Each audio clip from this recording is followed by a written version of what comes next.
Debit rate. Yeah? I'm saying good, you're talking to me. So when you're on social media, tell me something, Nonza. Anthony Toba. Anthony Toba. Anthony. Otherwise known as Bashubi. Anthony Toba. Alright. Nogaro? Kuna Mbare. No makore mangai? Inda Kuda almost 50. Almost 50 makore mangai? 49. 49. Was around 1970. 4. What's up? From levels. If you try from primary, secondary. Yes. Would you pay this? Narira. I've only primary school. Grade 5 to 6, 7. I've only. From Avonlea. Mount Pleasant. From 1, from 2, from 3. From 4. Ararai. Sakainda wakazoepa Ararai from Mount Pleasant. I was expelled. Chirungu. Yes. Why were you expelled? Because I was so naughty, like you. Mado! How rambi? How know that? Aswakaba baskori warungu. Yeah, why is this here? This day Baba baskori warungu bicycle shit. Because I was a racist. I like us on tweets, even on Facebook. Oh. You know what they used to tell me when I was young? Yeah. When do the regime? I'm a care fighter. Oh. And how did you react to that? Yeah, I told them that you're pinky, punky, you're pink, man. About Zikochikoro? Mene koko. Wakapasa? My levels are. All level. Nakabuda nema unogona. Ende unogona. Hauna certificate? Mene koko. Sama majo kuda basari. Pangwane. I'm just chilling and doing whatever. Lucky you, as long as you're around, you're good, you know. Chicha urunwe. Sumza do. For the moment, let's cream water. Aisimbatutu. No, Wedzera. Mad dogs. The madman. You want to tell them, yeah? Imbatutu yakasaka noni. I mean, cream water. I just call it cream water. Cheers anyway. Cheers, yeah. Say uchinwa mbatutu ndo zvandoda kubvunza. Interview. Yes. Why do you drink this cheap beer? Cheap. Hey, ndikurwa ne video ka. Interview yangu. Mado kusi. You know, I'm not drinking that. It's not cheap, no. It's something that I have to know. Could I have the cigarette? Wouldn't butter for camera. Anjit, you know why I'm drinking this? Yeah. Just be around, you know. If I slept in my house there, my cribs, you know, house and house, you know.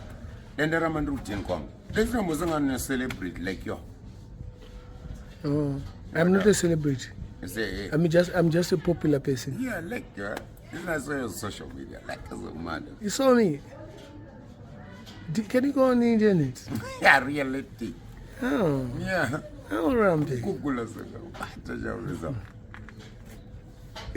Wakamboshanda. Like once upon a time, you know, kudara.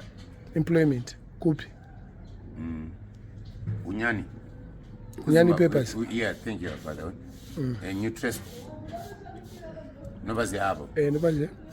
What happened to Unyani and what happened to Nutrition? That was a long time ago, you know, when I was going here. Chisakavaka borrowed a group. Chisama towelizer. Oh.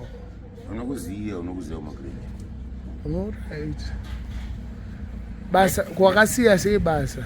You are very intelligent. Yeah, Wakabudiswa say basa. Thank you for the statement, huh? Ndana wakabudiswa basa waita say waba. A number of Buddhists, but did it be? The essence of office practice. Punctuality, first of all. Display, second. Number 3, trading. Representation. Number 4, 5 and 6.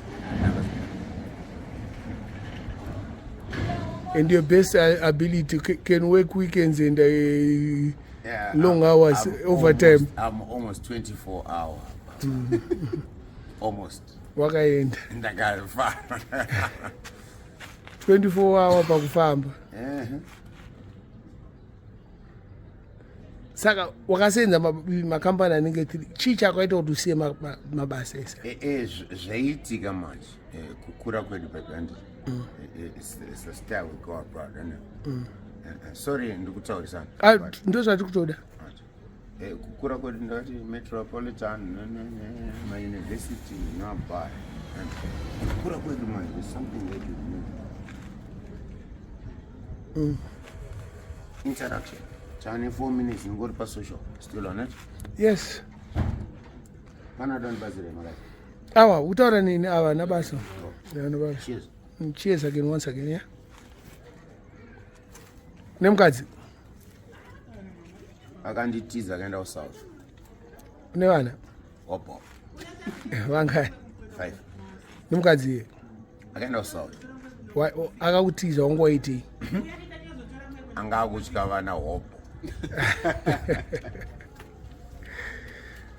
kwaakadzoka munowirirana zvakanaka chaizvo uchiri muda mukadzi wako ndingatadze ndiye wega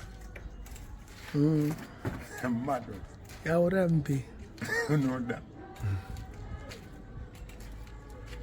saka toita sei apa pangwani kana muri baba munapo handiri uraya video ebo sharp